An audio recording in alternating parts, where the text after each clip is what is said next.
네, 안녕하세요. 영화계 131화. 오늘 저희가 다룰 작품은 그 후입니다. 제가 선정했고요. 최근에 볼 영화가 워낙 없었는데 항상 홍상수 작품을 보면서 하는 얘기가 홍상수의 작품이 최고는 아니다.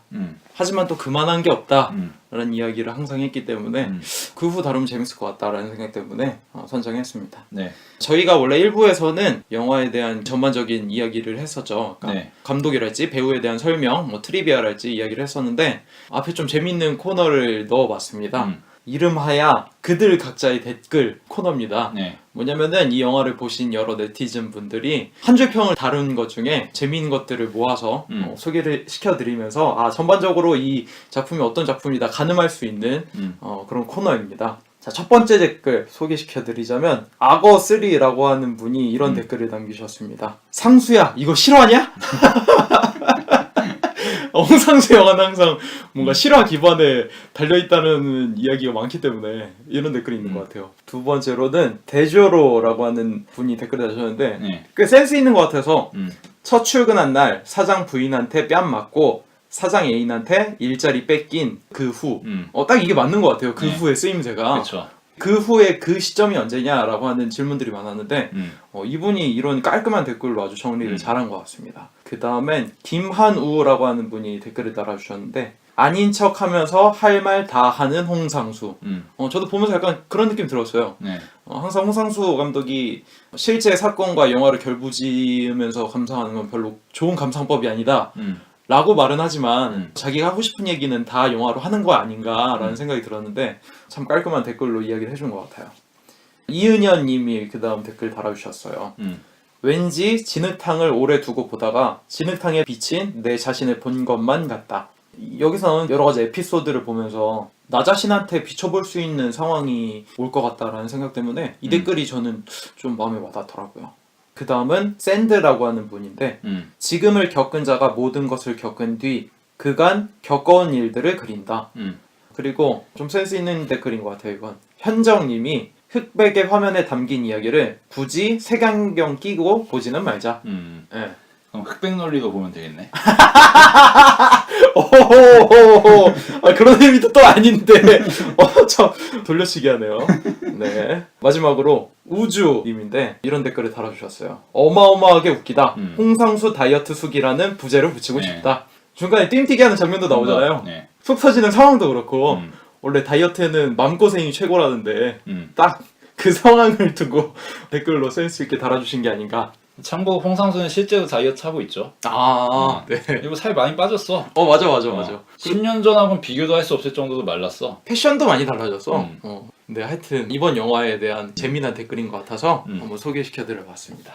그럼 영화 기본 정보를 설명해 드리겠습니다. 감독과 각본에는 홍상수, 촬영에는 김형구, 음향에는 김미르입니다.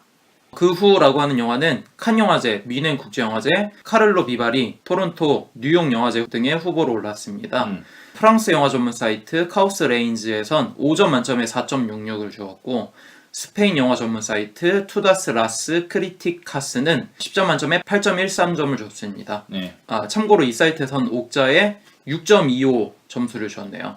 그리고 국내에서는 약 18,000명가량 관객을 모았는데 프랑스에서는 일주일 만에 25,000명이 넘는 관객을 동원했죠. 그리고 베를린과 칸느의 경쟁 진출을 하면서 해외에서는 약 65개국에서 거장 대우를 해주면서 판권을 사갔다고 합니다. 네. 그리고 또 재미있는 점이 주로 유럽에서 환대를 많이 받았는데 이번에는 뉴욕 현대예술시장과 남미 시장 쪽에서도 환영을 받아서 작품을 많이 사갔다고 하더라고요. 네. 북미 쪽에서는 이 영화를 보고 평을 남긴 게 있는데 그 중에 재미있는 게 있었습니다. 테이블에서 사랑 얘기를 낮에서 밤까지 하는 전형적인 홍상수 영화. 그리고 그의 최종 박스 세트는 소주의 50가지 그림자라고 불릴 것이라는 평을 남겼는데 전에 알쓸신잡을 봤을 때 김영하 작가가 전주국제영화제에서 파리 관계자들과 이야기를 하다가 식사 자리를 하러 갔는데 굉장히 허름한 식당을 갔는데 소주를 먹었는데 홍상수 영화에서 보던 그 신비한 초록색 병이라고 술을 마시면 진실을 말하게 하는 병이라고 그래서 외국에선 소주의 초록색을 굉장히 신비한 병이라고 여긴다고 하더라고요. 그리고 뭐 특이할 만한 점이라면 북촌 방향의 영화 제목이 The Day He Arrives였는데 그 후는 The Day Hereafter라는 거. 그가 도착한 게 북촌 방향이라면 그가 떠난 게 그 후라고 볼 수 있을 것 같아요. 영화 제목으로 봤을 때 그 정도로 간단한 설명을 드릴 수 있을 것 같고 트리비아를 이야기를 해드리겠습니다. 제목이 그 후인데 원래 대본을 쓸 때 나스메 소세키 작가의 마음이라는 책이 떠올라서 원래 마음으로 하려고 했었더라고요. 네. 근데 영화 마지막쯤에 보면은 책을 건네줄 때 마음이라고 하는 책을 건네받기를 원했는데 그 책은 없고 그 후라고 하는 책만 네. 있더라고요. 나스메 소세키에. 그래서 아 그냥 그 후가 맞는 것 같다라고 해서 그 후라고 하는 제목을 정하게 되었고 그 책을 받으면서 아 내가 진짜 제목을 얻은 것 같다라고 감독이 생각을 했답니다. 왜냐면은 사람들이 그 후를 잡는다면 그건 어떤 결론을 내리고 싶어서겠지만 그 후의 그날은 쳐다볼수록 복잡해지고 견디다 보면은 모든 것이 담겨진 그날이 되기 때문에 그 후라고 하는 제목이 맞는 것 같다라고 이야기를 했네요. 그리고 제목에 관해서는 홍상수한테 권혜호가 이랬답니다. 제목 정했냐고, 그러니까 아직 안 정했다고. 그래서 혹시 생각한 거 있냐고 그랬더니 권혜호가 hard day라고 존나 힘든 날이라고 그런 얘기를 했다는데 그런 제목도 재밌었겠다라는 생각을 해봅니다. 비틀즈신 듯. 비틀즈? 어. 왜 비틀즈? 비틀즈 앨범 중에 하드데이 나이츠 있지. 아 hard day night? 그러네. 흑백이니까 또 낮인지 밤인지 구분이 안 가니까 그럴 수도 있겠네. 심지어 그 영화도 있어. 아 그래? 비틀즈가 그 음반을 내는 과정을 다룬 영화지. 네. 그리고 영화 촬영에 관해서 이야기할 게 있는데 영화 촬영은 뒤죽박죽으로 촬영을 한 다음에 편집을 통해서 시간을 지금처럼 돌린 게 아니라 지금 영화 보는 게 그냥 편집하지 않은 그대로의 시간 그대로라고 합니다. 홍상수가 줄곧 그렇게 많이 하지. 네. 그러니까 플래시백 장면을 따로 찍는 게 아니라 그냥 현재 장면, 플래시백 장면, 그리고 현재 장면 그렇게 그냥 순차적으로 쭉쭉쭉 찍는다고 하더라고요. 그러다 보니까 배우들은 당연히 알 수가 없는 상황에 당면할 수밖에 없는. 그리고 김민희가 나온 이번 택시 씬이 많은 사람들한테 굉장히 아름다운 장면이다 라는 이야기를 많이 했는데 그때 눈이 오잖아요. 그래서 어떻게 눈이 오는 날 찍을 수 있었냐 물어봤더니 각본에 그렇게 눈이 오는 날 택시를 타기로 생각은 했었는데 마침 그날 눈이 왔고 운 좋게 찍을 수 있었다고 하더라고요. 그리고 영화가 흑백인 것에 대해서 이야기를 했는데 홍상수 감독은 그냥 흑백이 어떨까라고 생각을 했다고 합니다. 그러다가 이 출판사 사장님이랑 새벽에 출근길을 같이 갔는데 영화가 좀 어두운 면을 갖게 될 것 같다라는 생각이 들었고 흑백을 본인 자신이 좋아하면서도 조심스럽게 생각하는 부분이 있다고 하더라고요. 엄청 대단한 의미를 두고 설정하지는 않은 것 같아요. 네. 그리고 뭐 배우들이 한 이야기가 있는데 권혜호는 개인적으로 홍상수 감독의 여름 영화는 말랑말랑한데 겨울 영화는 어딘지 따뜻한 느낌이 든다고. 그리고 뭐 홍상수의 현실 상황이 흥행에 영향을 미쳤는지에 대해 물어본 게 있더라고요. 그러니까 프랑스에서 일주일 만에 25,000명의 관객이 들어서 성공을 하고 호평을 받았는데 반면 한국에서는 외적인 부분들이 좀 부각이 돼서 고충이 있을 것 같다라고 이야기를 물어보니까 홍상수가 하나의 영화와 그 영화를 만든 사람을 연결해 보는 것이 그 영화를 보는데 도움이 되는지에 대해서 제 경험적으로는 부정적이라고. 사람도 영화도 이미 쉬운 게 아니고 거기다가 그 둘의 연결점을 창조적으로 발견하는 것, 그래서 둘을 각자 놔두는 것보다 나은 어떤 시각을 얻는다는 것이 너무 어려운 일처럼 보입니다. 하여튼 좀 떨어뜨려서 보는 게 낫다라고 하는 이야기인 것 같아요. 그리고 이번 영화에서도 출연 배우들의 실제 말과 생각이 영화에 반영된 부분이 있었는데 김세벽 배우가 감독님과 처음 만났을 때 감독님이 아무 질문이나 해보라고 했는데 감독님은 왜 사시느냐고 뭐 그런 거에 대한 질문을 했는데 영화에서도 그대로 적용됐다는 거. 네. 그리고 뭐 권혜호도 술 취하면은 자기 피부 자랑을 한다고 목에 주름이 없는 거 어머니랑 닮아서 되게 자랑하는데 그 자랑도 영화에 포함이 됐고 딸 사진을 주변 사람들한테 엄청 보여주는데 그것도 영화에 쓰여져 있다고 합니다. 그리고 재밌는 질문들이 좀 있었는데 홍상수 감독 작품에서 NG 상황이 나는 경우가 있냐 뭐 이렇게 물어보니까 권혜호 배우가 대답하길 이게 오케이인지 감독도 모르고 배우도 모른다고 하더라고요. 정말 뭐 대사를 완전 실수하거나 그런 건 당연히 NG인데 그런 것 말고 여러 가지 시도를 하면서 그 중에서 가장 마음에 드는 것을 홍상수 감독이 나중에 편집할 때 넣었기 때문에 배우로서는 어느 부분이 영화에 들어가는지 전혀 알 수가 없다고 그런 식의 이야기가 있었고 몇 가지 확실한 사실을 이야기해드리자면 편지를 읽는 장면 있잖아요. 음. 그 권혜우 배우가 편지를 보고 있으면서 나레이션이 나오는 장면. 이때 추후 녹음을 한 게 아니라 그냥 아이폰으로 권혜우 배우가 집에서 녹음을 한 다음에 그냥 그 녹음 파일을 보내가지고 그 녹음 파일이 영화에 들어갔다고 하더라고요. 저희도 아이폰으로 녹음을 하고 있는데 네, 하여튼 음질이 좋다는 거. 그리고 배우들은 자신들이 언제 이 영화의 마지막이 되는지 모르고 계속해서 촬영에 임한다고 합니다. 그 정도의 트리비아를 이야기하면 괜찮을 것 같네요. 네. 출판사 사장이 주인공인 이유에 대해서 물어보진 않았는데 추측하는 게 있더라고요.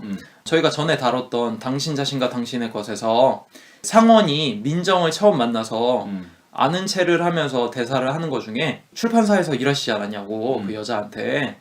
홍대 앞에 강출판사라고 있는데 네. 거기서 술 취해가지고 2차도 하고 막 그랬다. 기억 안 나냐? 너 나랑 같이 일한 것 같다. 라고 하는 강출판사가 이번 출판사이고 거기서의 사장이 이번 영화에서 권혜우 배우가 맡았다는 네. 거. 홍상수 월드인 거지. 네, 그렇죠. 주변 상황과 본인이 생각하는 그 정도로 영화의 전반적인 걸 설명하면 될 것 같습니다. 그러면 스텝 및 배우 소개로 넘어가도록 하겠습니다. 감독과 각본의 홍상수입니다. 네. 이번에 인터뷰한 게 좀 많이 있어서 이야기를 좀 해보겠습니다. 홍상수 감독 스타일 중 재미있는 거는 완성된 영화를 배우나 다른 모든 스태프들도 전혀 내용을 모르다가 영화 처음 상영됐을 때 가서야 내용을 알게 된다는 게 굉장히 재미있는 특징이라고 할 수 있을 것 같고, 배우들에게 자율성이 거의 허용되지 않고 악기처럼 도구처럼 영화에 활용이 되는 것에 대해서 이야기를 한 게 있었어요. 권혜호가 이런 얘기를 했는데 홍상수 영화에서 출연 배우가 누구냐에 따라서 그 색깔이 완벽히 다르다고. 마치 그 악기의 음색을 조율하지 않고 그 악기 자체가 영화가 되는 것 같다고. 홍상수 감독 영화에 출연을 하면 알다시피 아침에 대본이 나오고 대사의 양이 엄청나다고. 그걸 하나도 틀리지 않게 외워서 촬영을 하려면 엄청난 압박감이 들기 때문에 굉장한 집중력이 필요하다고. 원래 배우들이 대부분 자신의 색깔을 묻어내서 연기를 하게 되는데 홍상수 영화는 그럴 틈이 전혀 없다고. 대사 외우고 그거를 제대로 소화하는 것만으로도 굉장히 벅차기 때문에 자신의 색깔을 묻어내기도 힘들다고. 그래서 연기에만 집중하다 보면은 내가 아무것도 안 한 것 같은데 무언가 이루어낸 상태를 느끼게 되고 그것에 대해서 성취감이 매우 크다고 이야기를 했고, 초기작에 비하면은 배우들에 대한 존중감이 많이 커진 것 같다, 뭐 이런 이야기를 하더라고요. 그리고 스텝 수가 전작에 비해서도 점점 더 줄어가는 느낌인데 현장 분위기가 어떤지 물어보니까 인원이 굉장히 축소되어서 더 집중되는 분위기가 있어서 매우 조용하고, 홍상수 감독이 직접 조명을 들면서 촬영을 하는 경우도 있다고. 인원이 없으니까. 그리고 아침에 대본을 쓰는 것에 대해서 이야기를 한 적이 있는데 새벽 4시, 5시 촬영 직전에 극단의 상황에서 대본을 쓴다고 하더라고요. 그럴 때야말로 진짜를 쓰는 것 같고 살아있음을 느낀다고. 촬영 현장도 같은 맥락이다. 소규모의 인원이 해야 할 일을 모두 집중하고 소중히 하면서 현장은 뭔가 진짜와 진짜들이 만나는 느낌, 뭐 그런 이야기를 한다고 하더라고요. 그러니까 비는 인원이 하나도 없기 때문에 각자 자신의 역할에 충실하지 않으면 영화가 만들어질 수 없기 때문에 그런 이야기를 하는 것 같습니다. 그리고 그 후 영화에 대한 전반적인 인터뷰를 한 게 있었는데 권혜호 씨를 주연으로 써야겠다라고 생각을 하면서 이 영화를 만들기 생각을 했다고 하더라고요. 그리고 현재와 과거 시점 계속해서 변화를 둔 것에 대해서 어떤 의미가 있느냐 이렇게 물어보니까 일어난 시점은 과거지만 그게 지금에 영향을 끼치고 소화가 되지 않았기 때문에 계속해서 기억되는 것이 현재 시점의 인물의 의식과 감정에 실체적인 힘으로 존재를 하고 있다고. 그걸 그냥 그대로 표현한 것 뿐이라고 이야기를 합니다. 그리고 나스메 소세키의 책들을 모두 다 좋아하고 그 후라고 하는 책은 앞부분만 조금 읽었는데 그때 당시에 계속 읽었으면 뭔가 어두운 마음에 사로잡힐 것 같아서 읽기를 그만두었다, 뭐 이런 얘기를 했네요. 이번 작품은 뭔가 믿음에 대한 진지한 물음, 종교적인 믿음, 그리고 하루 동안 오해라는 사건을 끌어들임으로써 이 문제를 가볍고 코믹한 톤 속에 배치를 시켰는데 그런 대화가 오고 간 것은 홍상수 감독에게 새로운 것이라고 이야기를 합니다. 믿음이라는 것이 이성적인 검증을 거쳐야 한다는 생각이 있고 어쨌거나 믿음 없인 인생에서 해결이 안 되는 게 있다는 두 가지 생각이 충돌하는 것을 표현하고 싶었다. 아침에 그런 대화가 떠올랐고 그냥 그렇게 썼다고. 톤들이 다른 톤들과 섞이면서 진행되는 것 같다, 뭐 이런 얘기를 하네요. 그리고 내용을 보다 보면 아내는 의심과 추궁을 하다가 정확한 단서가 없기 때문에 더 이상 액션을 하지 못한다. 그리고 그런 것들이 계속 반복되면서 증거들을 찾는 데 급급한데 이런 것에 대해서 어떻게 생각하느냐 물어봤더니 결정적인 증거는 있을 수가 없다고. 진실 추구의 질문 자체가 힘이 빠져야 되고 그 사이에서 버둥대면서 부족한 증거로 버티는 거라고. 만약 절대적인 믿음을 원한다면 그런 믿음이 가능한 대상하고 상대해야만 할 것이다. 뭐 이런 식의 기나긴 인터뷰를 잠시 소개시켜드렸습니다. 네. 네. 저는 홍상수 영화가 강원도의 힘 이야기를 많이 하면서 네. 지식인층의 너절한 그런 삶, 그들의 생각 뭐 그런 것들을 까면서 조소하는 영화가 많았다라고 생각을 했는데 색깔이 많이 달라졌죠. 밤의 해변에서 혼자부터. 지식인층이라기보다는 뭔가 삶에 있어서의 그 태도, 과거에서 지금까지 내 삶에 미치는 현상들에 대해서 이야기를 하는 것들이 많아가지고 색깔이 많이 달라졌네라는 생각이 좀 들었어요. 조금씩 누적된 결과지. 그리고 돼지 가문에 빠진 아이나 강원도의 힘에서 쓰던 소재를 지금까지 쓰고 있는 건 맞긴 하지만 뭐 이미 소재만 가지고 얘기 안 한 지는 꽤 되지 않았나? 뭐 그 점에서 정말 예술 그 자체를 보여주는 게 홍상수의 영화 궤적이 아닌가. 예술이란 거는 고정된 형태가 없잖아. 완성도 없고 완벽도 없지. 완벽한 아름다움이라는 게 어딨어. 딴에는 완벽함을 추구한다고 하지만 어딘가 부족한 것 같고, 그러면 또 최고를 하게 되고 수정을 하게 되고 개작을 하게 되고 뭐 그런 게 보통 예술이잖아. 그런 측면에서 보면은 홍상수의 그 작품들의 연속적인 창작이야말로 그 자체로 예술을 보여주는 게 아닌가. 그런 생각이 들어. 변화되는 그 과정들. 마치 비유를 하자면 그런 거지. 초판본 소설이 나왔어. 그리고 그거를 개작해가지고 2차 판본이 나와. 그리고 3차 판본이 나오고 4차 판본이 나오고 그때마다 개작이 돼.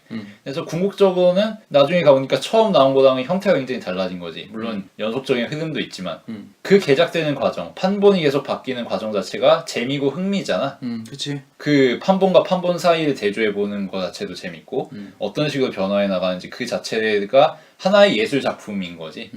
그 점에서 홍상수는 다 즉흥적으로 만들긴 하지만 큰 그림 자체는 다 무의식적으로라도 머릿속에 그려두고 행보를 보이고 있는 게 아닌가? 뭐 그런 생각이 들어. 그리고 확실히 김민희라고 하는 여인이 영화에 투입되면서 활력이 확실히 많이 다른 방향으로 간다라는 생각이 좀 드는 것 같아. 다음으로는 배우들 소개로 넘어가도록 하겠습니다. 주인공 봉환 역할을 맡은 권혜요 배우.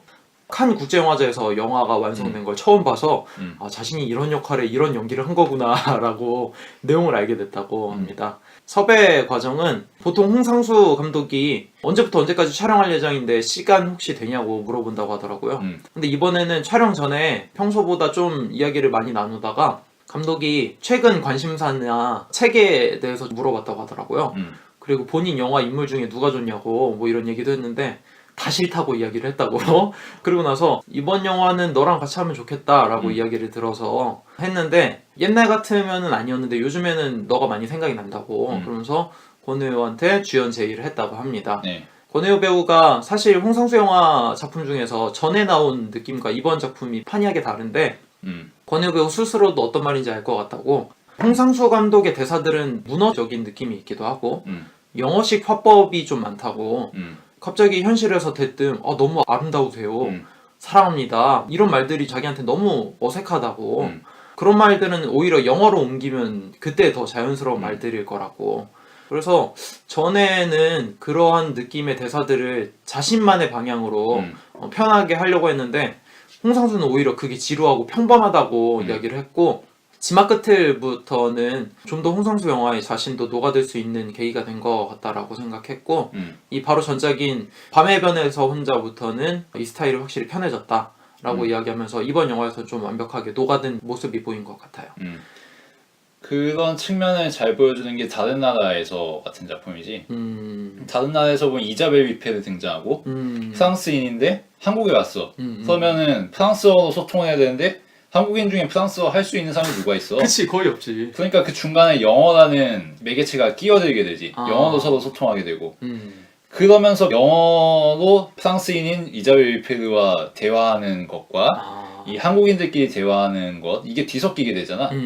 가장 결정적인 장면이 권혜요와 이자벨 위필드가 밀회를 즐기다가 문소리와 윤여정에게 걸리는 장면이지. 그죠. 이때 문소리와 권혜요가 부부로 설정되어 있잖아. 네. 그래서 문소리가 아주 상투적이고 정말 홍상수스러운 대사들을 늘어놓으면서 권혜요를 질책하거든.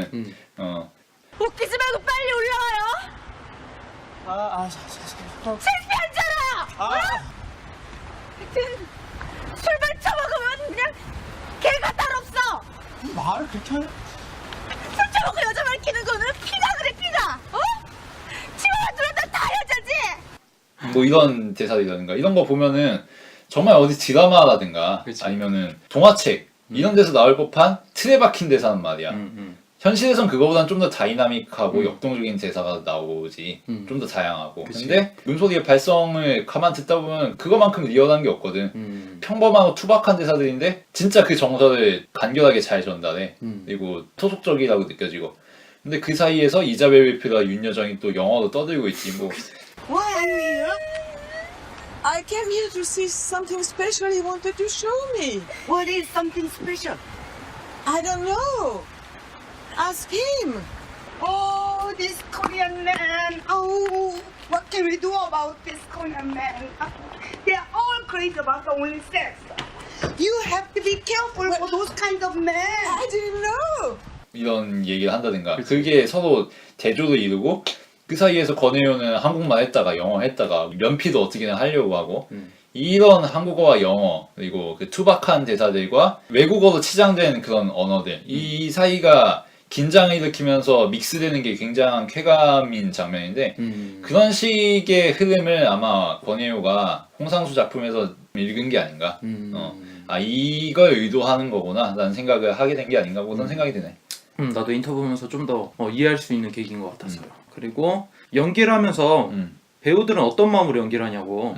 과거와 현재가 복합적인 영화인데 과거 씬을 떠올리면서 현재 씬을 연기하나 이렇게 물어봤는데 아까도 얘기를 했지만 그럴 수가 없다고. 내용을 알 수 없고 아침부터 대사 외우느라 바빠서 엔진하면 안 되기 때문에 그 자체에만 집중할 뿐이라고. 내가 이 영화의 내용을 파악하고 그것을 의식하면서 연기할 겨를이 전혀 없다라고 이야기를 하는데 신기한 거는 홍상수는 매일 쪽대본을 이렇게 주기는 하지만 사실 완벽한 대본이 따로 있고 그 숨겨진 대본에서 하나하나 주는 게 아닐까라고 생각이 들 정도로 쪽대본을 주는 거에 비해 영화의 완성도가 굉장히 높기 때문에 너무나도 신기하다고 그런 이야기를 했다고 합니다. 그러니까 큰 그림은 그려져 있는데 그걸 구체적으로 쓰는 거는 즉흥적인 거겠지. 그래서 안 어색한 것 같아요. 그러니까 큰 그림이 잡혀 있는데 그 중간중간 채워나가는 거는 사실 배우들의 모습 자체로 그냥 채워나가 버리는 거잖아. 사실 너무 어려운 거지. 말도 안 되는 거지. 이런 노하우나 경험이 없으면은 도저히 촬영이 불가능한 거겠지. 배우들도 아침에 이렇게 대사 엄청 주는데 그거 언제 다 외우고 앉았고. 그리고 재밌는 것 중에 하나가 출판사 사장 봉안의 이야기가 중심이 되는데 그 사람은 평론가나 선생님, 대표라는 이름을 거부하고 그냥 사장이라는 이름을 구체적인 자본가 직함으로 불리길 원하는 인물이다 라고 얘기했더니 홍상수 감독이 말하기를 봉안 역의 권혜요 씨를 정하면서 전에 가봤고 그때 영화 배경으로도 가능할 거라고 생각했던 출판사가 떠올랐다고. 방출판사죠. 문학을 하는 인물이다 보니까 자신의 사고에 대한 타인에 의한 검증 같은 건 이미 거쳤을 테니까 그런 자신감은 배경으로 두고 사장이란 직함이 오히려 소박하고 구체적이고 현실적인 직함으로 들려서 더 좋았다고. 사장이라는 말 자체가 오히려 더 소박하게 들렸던 것 같다 뭐 이런 식의 얘기를 하더라고요. 그리고 권혜요 배우가 홍상수를 표현하기 작곡자이자 지휘자, 연주자라는 생각이 든다고. 악기로서의 자신의 색깔을 자신의 스타일로 배우가 연기할 수 있는 게 아니라 연주마저도 홍상수가 연주를 해버리기 때문에 이런 이야기를 한 것 같아요. 또 권혜요 배우한테 왜 사는지 이렇게 물어본 질문이 있었습니다. 네. 근데 권혜요가 이렇게 똑같이 대답하더라고요. 이 세상에서 온 게 내 맘대로 온 것이 아니다. 우리가 어떻게 알겠느냐? 라는 그냥 영화에서 나온 대사로 대답을 했어요. 그리고 봉안의 아내가 조윤희 배우인데 실제 아내죠. 그래서 아내랑 작업한 소감이 어떠느냐 물어봤더니 영국 무대에서 같이 했었지만 영화에서 만난 건 처음이다. 좋은 점이 많았던 것 같다. 아내가 이명세 감독의 첫사랑 이후 거의 20년 만에 카메라 앞에 섰는데 부부가 한 화면에 있을 때 묘한 어색, 긴장감이 생겼는데 첫 장면에서 좋아하는 여자 생겼어? 라고 물어보니까 그 말에 반응을 못 하잖아. 거기서 굉장히 묘한 긴장감이 생겼고 그것과 맞아 떨어져서 연기를 한 것 같다라고 생각을 하고 칸에 가서는 두 부부 굉장히 재밌게 놀다 왔다 뭐 이런 식의 얘기를 하더라고요. 네. 다음으로는 봉환의 아내 역할을 맡는 조윤희 배우. 어떻게 섭외가 되었냐면은 홍 감독이 촬영하는 날 아침에 권혜호한테 조윤희 배우도 같이 왔으면 좋겠다라고 얘기를 해서 같이 촬영 현장에 나왔다고 하더라고요. 그래서 원래 한 컷 정도만 쓰일 줄 알고 연기를 했는데 연기하면서 마음에 안 들면 안 쓰셔도 된다고 했는데 생각보다 마음에 들었는지 계속해서 연기를 같이 하게 됐다고 그렇게 이야기를 하고 영화에 바람 피는 내용이 많이 나오긴 했는데 이렇게 부인이 적극적으로 화를 내고 뺨을 때리는 장면은 없었다. 이 장면 연기했을 때 어땠느냐 물어보니까 누굴 때려본 적이 없어가지고 당황스러웠다고 스스로. 그래서 원래 왼손잡이인데 오른손으로 하다가 제대로 소리도 잘 안 나고 해가지고 왼손으로 다시 수정을 했다고. 대사도 참 상스러워서 하기가 좀 그랬다고. 따기 때리는 장면만 한 8번 9번은 갔다고 하더라고요. 근데 권혜호가 이 장면을 보면서 마음속으로 응원을 했다고 한 배우를. 근데 홍상수도 사실 누군가를 응원했을 것 같다고 막 그런 얘기를 하면서 웃었던 그런 인터뷰가 있네요. 홍상수 부인이 조윤희한테 청탁했을 수도 있어. 존나 세게 때리라고? NG 되면서 계속 때리라고. 네, 그건 생각도 못했는데. 네, 그렇답니다. 다음으로는 아름 역할을 맡은 김민희 배우. 딱히 설명할 건 없을 것 같고 택시 타고 집에 돌아가는 장면이 굉장히 아름다웠다고 생각을 하는데 많은 사람들도 김민희의 작품 중에 가장 아름다운 씬 중에 하나 같다라는 이야기를 많이 하더라고요. 허우샤오션의 밀레니엄만 뭐 오프닝이 살짝 떠오르기도 하고 추상적이고 아름답게 다가와서 괜찮게 본 것 같아요. 마지막으로 창숙 역할을 맡은 김세벽 배우. 전작으로는 써니, 만신, 타짜 신의 손, 한여름의 판타지아, 걷기왕 등에 나왔습니다. 김세벽 배우는 홍상수 감독과 첫 작품이기도 한데 출연한 작품을 전에 본 적이 한 번도 없었다고. 그리고 사무실에서 처음 봤을 때 노력하는 사람? 이런 인상을 받았고 촬영하면서 배우로서 튼튼한 사람이라는 생각이 들었고 믿음이 가는 배우인 것 같아서 영화에서 큰 역할을 해준 것 같다고. 한여름의 판타지아는 홍상수가 봤으면 꽤 재미있었을 것 같은데? 네, 근데 안 보셨다고 말은 하네요. 저도 한여름의 판타지아를 굉장히 재밌게 봐서 그런 것도 있었고 걷기왕에서 또 선생님으로 나오는데 재밌는 역할을 해가지고 눈에 많이 익었는데 이런 연기도 잘하시는구나 라는 생각이 좀 들었고 개인적인 생각으로는 아직 문어체가 어울리지 않는다라는 생각이 좀 들긴 하더라고요. 발성이. 그럼에도 불구하고 연기하는 톤은 딱 어울리게 가는 것 같아서 뭐 그렇게 크게 무리는 없었던 것 같아요. 그러면 1부는 이 정도로 마치도록 하고 2부에서 영화에 대한 이야기를 좀 더 깊게 나눠보도록 하겠습니다.